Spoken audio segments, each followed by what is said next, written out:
You know that feeling when you're in a deep, brilliant conversation with an AI, and then you step back and realize you've just been chasing your own tail for an hour? Yeah. Well, it turns out there's a name for that feeling, and it's a trap we all need to learn how to spot and how to escape. So let's get into it. To understand what's happening, we actually have to go way back to 19th century psychiatry, and this really strange term, folie à deux. It literally means madness for two. It's this bizarre situation where one person's delusion is so convincing that a second person, often someone close to them, just adopts it as their own reality. It doesn't spread like a cold. It spreads through trust and repetition. So what on earth does that have to do with us and our laptops today? Well, look at the parallel. Back then, you had a dominant person sharing a delusion with a passive one. Today, you have a user with a vague, half-baked idea and an endlessly agreeable passive AI. The very same dynamic, trust and repetition that reinforced an illusion then has become confidence and recursion, reinforcing a digital hallucination now. Okay, so how does this actually work, right? How do smart, curious people like us get ourselves locked into this digital madness for two? Let's break down the mechanics of this delusion loop, step by step. It almost always starts with something that looks totally innocent. A prompt just like this. It's half-formed, it's way too broad, and it's missing all the important stuff, right? Like, what's the problem? Who's the audience? What makes it different? We just kind of throw these vague ideas into the machine, hoping for a spark of genius. And this is what happens next. Think of it like an ant mill. It's this bizarre death spiral where ants lose the pheromone trail and just start following the ant in front of them, walking in an endless fatal circle. We do the exact same thing with AI. We ask vaguely. The AI gives back a plausible, generic, impressive-sounding answer, and because it sounds good, we get encouraged and follow its lead. The AI, in turn, just mirrors our flawed idea back at us, and with every single exchange, the spiral gets tighter.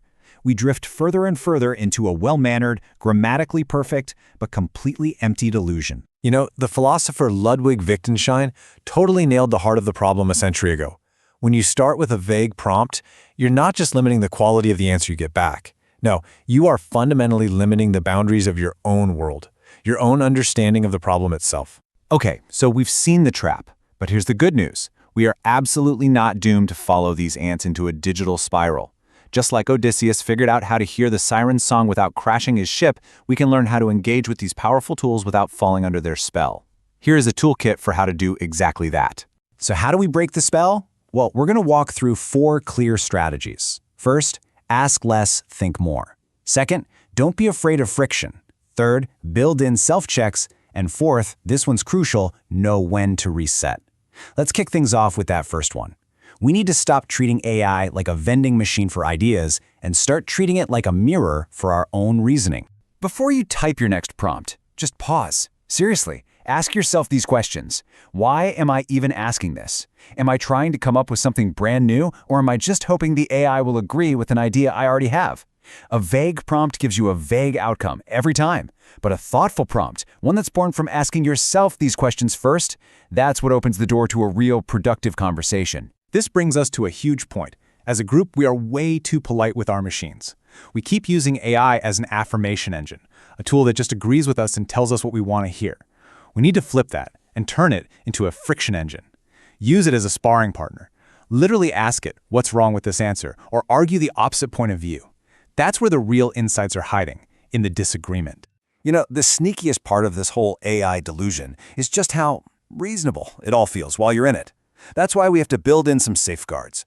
Try reverse prompting. Ask the AI to critique its own logic, or just step away for an hour and come back with fresh eyes. But most importantly, get a human in the loop.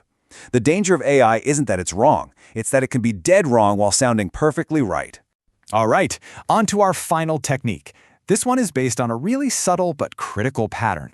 The longer and deeper your chat history with an AI gets, the more confident you feel, but often the less accurate the whole thing becomes. So here's the rule of thumb. It's super simple. Reset the conversation after about 5 to 10 exchanges. Just start a new chat window and reframe your question from scratch. It completely breaks the momentum of the delusion and forces you to get a fresh start before you get way too far down the wrong rabbit hole. So let's zoom out and see how all of this comes together. Because these aren't just little tricks or prompt hacks, they actually represent a fundamentally wiser way to think and work now that we live in an era of intelligent machines. You know the story of Odysseus sailing past the sirens, right?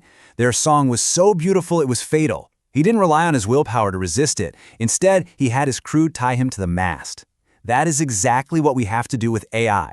These techniques, the self-checks, the friction, the resets, that's us tying ourselves to the mast of intentional thinking so we can benefit from all this power without succumbing to its spell. So here's the real takeaway. Just because an AI is fluent doesn't mean it's wise. The biggest danger isn't that AI will replace us, it's that it will reflect our own sloppy, unexamined assumptions back at us with terrifying, elegant precision. So, the solution isn't just about writing better prompts, it's about asking better questions of ourselves first. It's about choosing real, challenging dialogue over easy, comfortable validation. And that really leaves us with this final question to think about. As we weave these incredible tools into every part of our lives, what are we actually building? Are we just getting better at creating more sophisticated, smarter delusions for ourselves? Or are we using them to build wiser ecosystems, ones where technology actually helps us think better together?